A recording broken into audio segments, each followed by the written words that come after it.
Hey folks, producer Matt here. Just giving you a quick heads up that this episode has spoilers, and there's not really a spoiler warning in it, and so I wanted to give a spoiler warning up top. If you've never played Quantum Break and you want to go in completely spoiler free, you may want to skip this episode.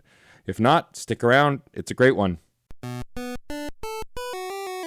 Welcome to Fun and Games Side Quests. Every episode is a different host sharing a video game they love and why they love it. Hey, how's it going, everybody? My name's James Kane, and I'm going to be your guest host for this installment of Side Quests. I'm a writer from West Central Illinois whose work has been published by Boss Fight Books, Disney, Fangoria Magazine, IGN, PC Gamer, RogerEbert.com, Rolling Stone. I've written and talked a lot about games like Morrowind, Star Wars Knights of the Old Republic, Fallout, Friday the 13th the Game, Night in the Woods, and other big favorites. Today I'm going to cover a game I've adored ever since it was released, though I've never had the chance to write about or discuss it in depth. It's a work by Remedy Entertainment, and probably not the first you think of when you hear that studio's name. I've never quite believed in free will. This can make you decidedly unpopular in a room full of philosophy majors, fans of the Canadian rock trio Rush, or anyone with a vested interest in the idea that the choices we make are ours and ours alone, divorced from unseen decades of socioeconomic context, factors of the nature versus nurture variety, the sheer complexity of the human experience, or the potential for any butterfly effect mumbo jumbo. When dealing with characters in the realm of fiction, however, we generally take for granted that heroes, villains, and the morally gray have at least some power to live freely. They choose the course of action that aligns with their beliefs and act on it. In the interactive medium of games, one interesting wrinkle in this whole topic comes from the fact that a player is in control of the main character, at least for the majority of the time. But does the player truly possess free will here if a game designer carefully and intentionally devised the conditions that led them to play a given scenario the way they did? When a video game presents a choice, say, by putting a gun in the protagonist's hand and having a companion character tell them not to shoot the enemy mercenaries patrolling nearby, how much of the narrative outcome or the game's response is determined by the player? To what extent did the game designer know what players would do, and to what extent was it a 50-50 coin flip?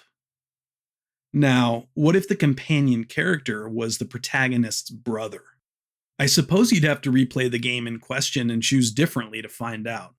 Maybe you could reload your save file, as if stepping into a time machine. My first Remedy game was the 2001 shooter Max Payne, a neo-noir mystery about a depressed cop who heals gunshot wounds with painkillers and, most notably, can slow the flow of time. Remedy, of course, cribbed this bullet time effect from Hong Kong cinema and directors like John Woo and the Wachowskis. Films like Mission Impossible 2 and The Matrix had made the device mainstream in Western action movies, but Max Payne was among the first to let you manipulate time this way in a video game. I certainly remember the stopwatches in Super Mario Bros. 2 on the NES, but that's a whole nother essay. In two of Remedy's other most beloved games, Control and Alan Wake 2, various characters employ supernatural abilities to bend and shape reality and otherwise overcome obstacles through sheer force of will. But it was in a 2016 Microsoft exclusive that Remedy returned to slowing time as a fun game design gimmick with near limitless possibilities.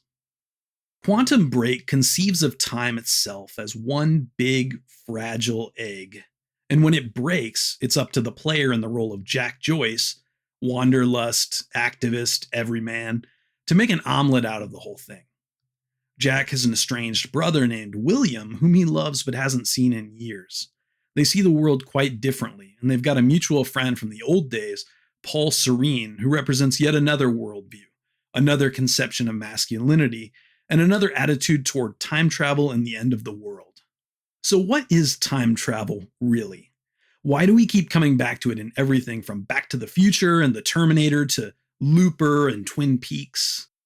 I doubt it's because we like overly complicated plotting or the thought of killing baby Hitler.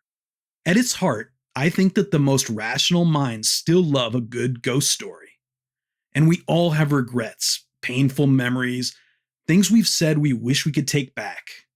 Even in stories like Quantum Break and Looper, where time travel is taken seriously as part of a concrete, believable reality, we recognize its potency as a lens through which to reflect on time, memory, our ghosts.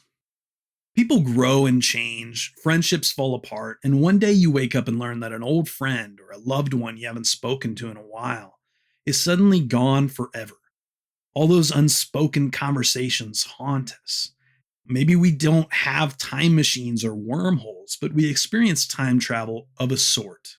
That surreal yet familiar sense of visiting someplace from our past and realizing it doesn't seem so very long ago I was here in this lecture hall, or in that house where my childhood friend once lived, or that now demolished building that was once a library, or a movie theater where I saw Star Wars with my father, or the abandoned, rotting mall where I met my first real partner in adulthood. I used to enter short story contests as a young writer, which inevitably led me to reading all sorts of advice on how to win such a contest. And one piece of advice from back then has always stuck with me, even if it is a little obvious. Your story ought to feature a relationship. Consider Steven Spielberg's first film, the made-for-TV masterpiece Duel. In the original televised version, man did not call his wife from a payphone and have a lengthy, character-enriching, conflict-driven chat with her. There was no backstory about the protagonist's messy marriage at all. It was a movie about a guy and a truck, and the truck trying to kill him. But, faced with extending the length of the picture for theatrical release, that was the natural route to take, and the movie's better for it. Whenever I bring up Quantum Break and why it speaks to me, its central relationship between the brothers is the thing that makes the game. There's no real story without that machinery. Time is breaking down. The end is coming. This bit of dialogue, delivered by Beth Wilder in the ambitious, perhaps ahead of their time live-action segments, more or less sums up the plot of the game. The clock is ticking on reality as we know it, and you can kiss goodbye to most of the human race.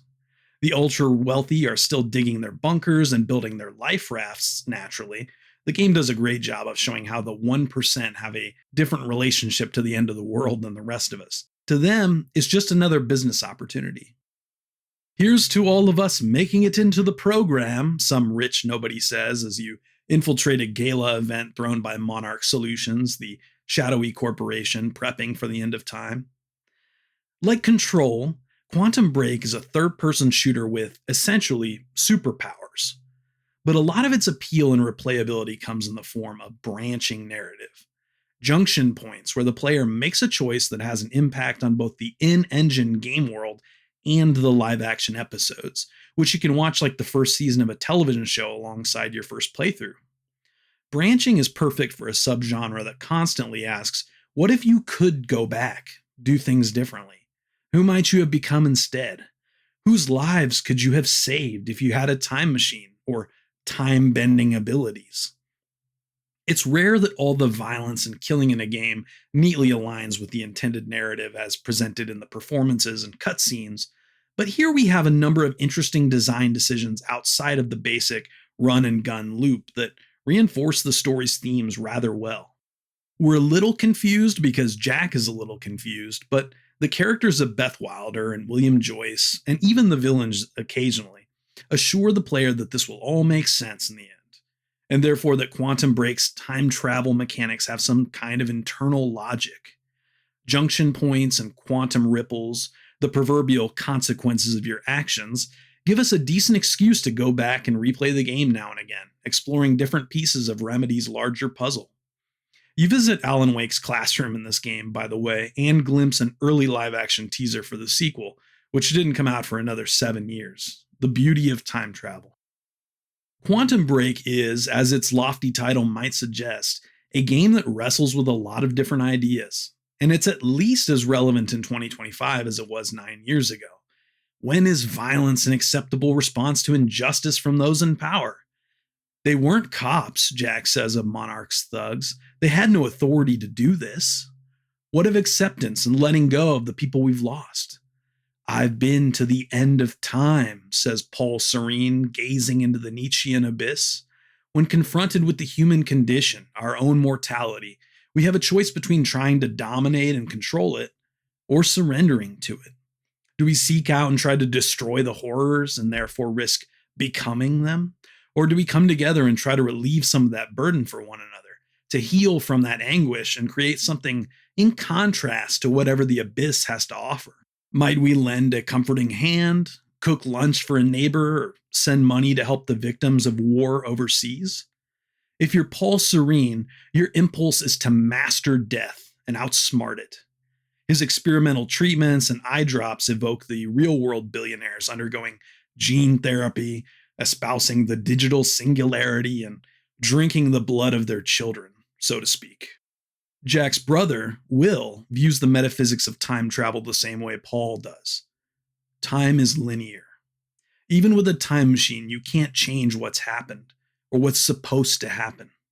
In the beginning of the game, Will is ostensibly murdered, but he says you didn't actually see him die, did you? Because he never actually did, according to the one true continuum. You may have gone back through time to save him, but that's only because you'd assumed he was dead, and so on.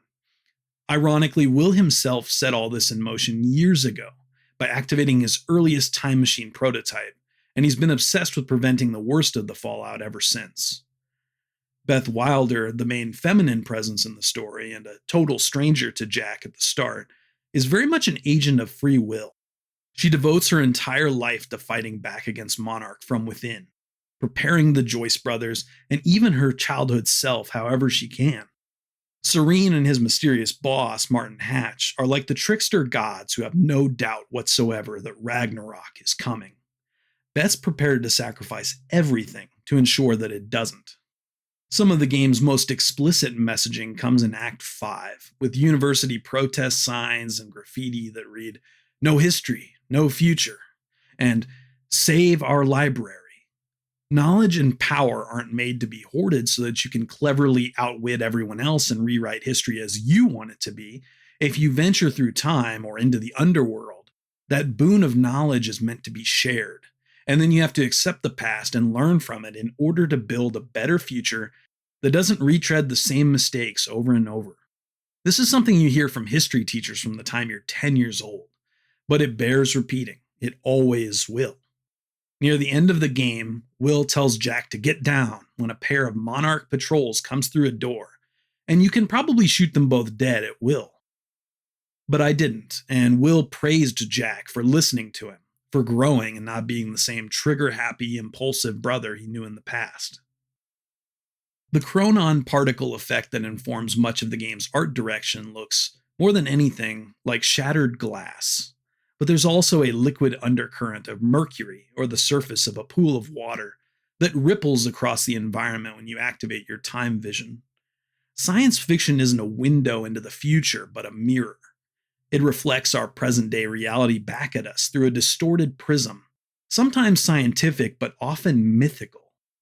Sci-fi finds the universal and the timeless in the granular specificities of our time, same as any other literary tradition. Often, Jack Joyce enters an unstable area of the environment referred to as a stutter, or the stutter. Here, the game engine is pushed to its technical limits, and it certainly put the Xbox One through its paces nearly a decade ago. But a struggling, inconsistent frame rate is almost thematically appropriate during these sequences. There are bits of the moment-to-moment action where you're using your time stop and time rush abilities allows you to slip through time, invincible as everyone and everything around you goes cold, silent, motionless. For much of our lives, we're asleep. Sometimes literally, and at times spiritually dead. Then your spirit awakens when the unexpected or profound happens and breaks the spell. A collectible document in the game, an unsigned letter penned by Monarch's head honcho Martin Hatch, describes time as a frozen ocean.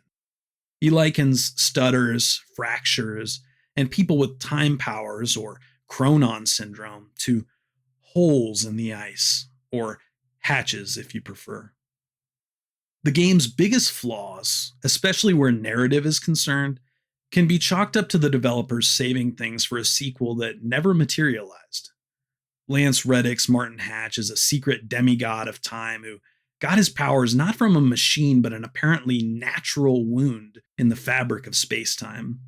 Remedy obviously thought a lot about how time works in this universe. I know this only from reading lore collectibles and bits of flavor text scattered throughout the game world. Clearly, he would have been the big bad in Quantum Break 2. And Beth Wilder's story remains a cliffhanger.